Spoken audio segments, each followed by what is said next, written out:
繼續歐聯席位爭奪戰，車路士主場對熱刺。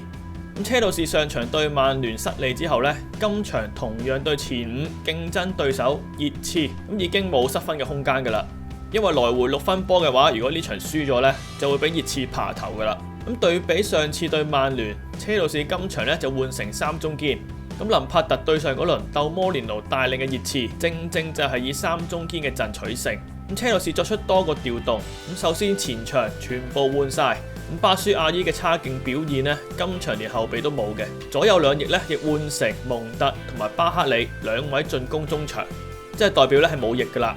再加上3中堅呢，車路士場上唔計守門員呢係有8個中路球員，目的呢就係明顯試圖 overload 中路，戰術上亦都同上場完全唔同啦。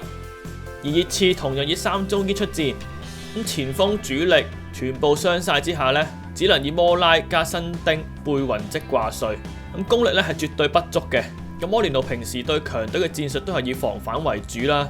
而家反擊冇力之下呢，只能寄望防守上做出成績，以攞1分為目標。你睇佢揀正選球員嘅取向都已經略知一二㗎啦。熱刺一開始已經顯得非常保守啦，前邊只有貝雲積一個，大幅減少逼搶嘅力度。摩拉同埋勞斯素退後兩邊中場去防守，同雲克斯、尼當比利組成4人中場線，同防線平排去遮線嘅。其次車路士左翼位阿朗素攞波嘅時候，位置上如果人盯人嘅話，應該係由同樣為翼位嘅坦根加去對上嘅，但係喺度就連影都唔見，要由勞斯素去兼顧。可見熱刺防線嘅保守啊，冇必要都唔會殺出嚟嘅。而熱刺缺少簡尼同埋孫興文，打擊非常大。防守反擊冇反擊之下呢，就非常被動啦。車路士就可以毫無後顧之憂咁去進攻。呢球摩拉成功偷到波想打反擊，但係最前嘅貝雲積起步點喺自己嘅半場，前面根本冇人 support 走位嘅。最後摩拉呢就只能自己突破，好快呢就帶死晒被包圍。冇壓力之下，本身係中堅嘅艾斯帕古特呢都慢慢從右路壓上，右翼位嘅列斯占士直接做埋右翼，牽引熱刺2個邊路球員戴維斯同埋摩拉。然後由於熱刺只有2個中場中嘅啫，位置上佢哋係面對車路士嘅一對中場佐真奴同埋高華石，但係林柏特呢今場同時派上蒙特、巴克里，2個球員呢都唔係翼鋒嚟嘅，佢哋比較常出現喺中路、中場線同埋防線之間。所以當熱刺嘅中場俾佐真奴同埋高華石吸引嘅時候，蒙特同埋巴克里喺防線前邊呢就有大量嘅空位啦。好似呢一球佐真奴攞波，雲克斯壓前去防守，蒙特呢就從中路走出嚟迎波。熱刺被逼動用中堅華湯根出嚟，但係好似頭先所講啦，熱刺嘅防線呢係保守嘅，所以華湯根呢想出又出唔晒。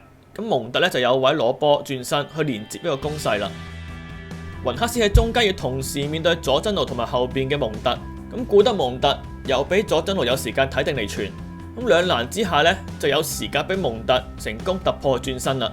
另一邊嘅巴克利呢亦都喺差唔多嘅位置，佢哋2個呢今場係不斷喺呢個範圍出現，連同基奧特主攻中路。蒙特同埋巴克利同時出現喺中路。熱刺一對中場中喺中間要2個打4個，顧得前又唔顧得後。熱刺嘅中場呢基本上形同虛設嘅，而蒙特同埋巴克利喺中路同埋基奧特形成鐵三角，針對熱刺嘅3中堅。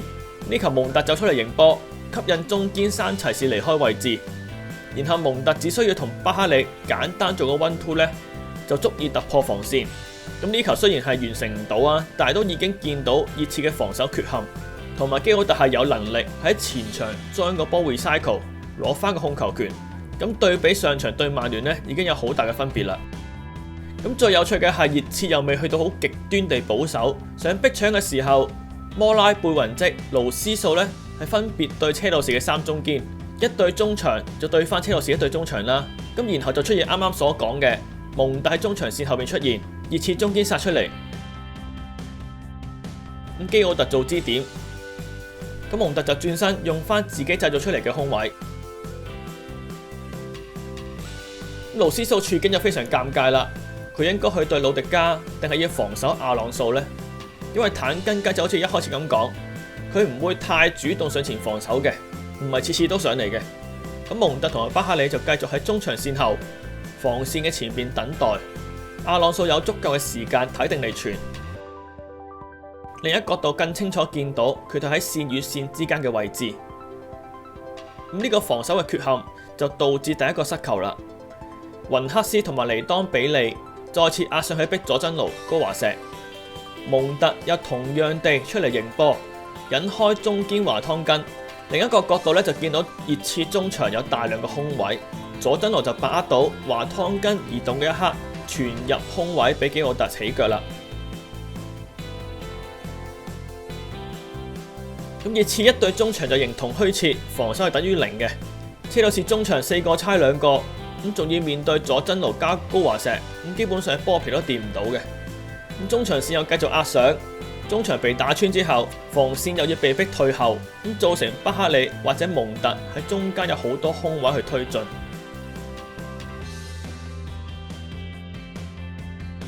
勞斯素又要1個 mark 2個啦，阿朗素就輕鬆喺邊路推進。一隊中場咧已經完全冇遮閃嘅作用㗎啦，然後車路士3箭頭直接面對3中堅，基奧特做支點，一旦俾巴克利走就穿晒啦。咁車路士同時不斷進行前場嘅逼搶，咁3箭頭對3中堅，中場對中場，翼位對翼位。咁熱刺咧係連組織都非常困難嘅，咁只能不斷咁放長傳，但係成功率咧就好低。一來冇簡尼喺前面接啦，二來又冇孫興慜喺前面哨。所以作用係不大嘅。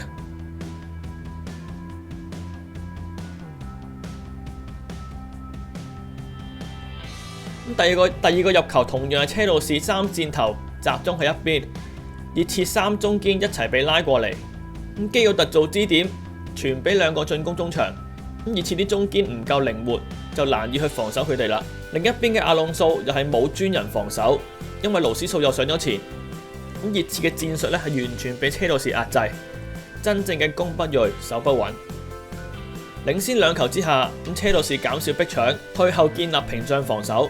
而熱刺戰術本身咧係以保守為先嘅，輸2球之後要主動搶攻咧就根本攻唔起。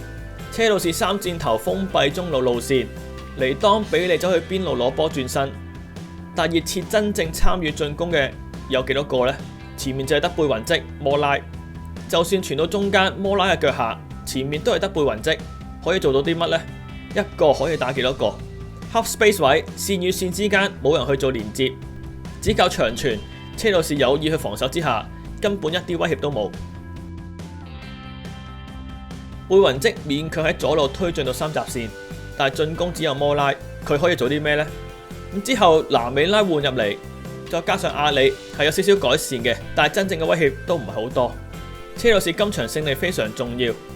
咁林柏特今場轉陣針對熱刺呢，奧弗魯中場打到熱刺中場毫無反擊之力。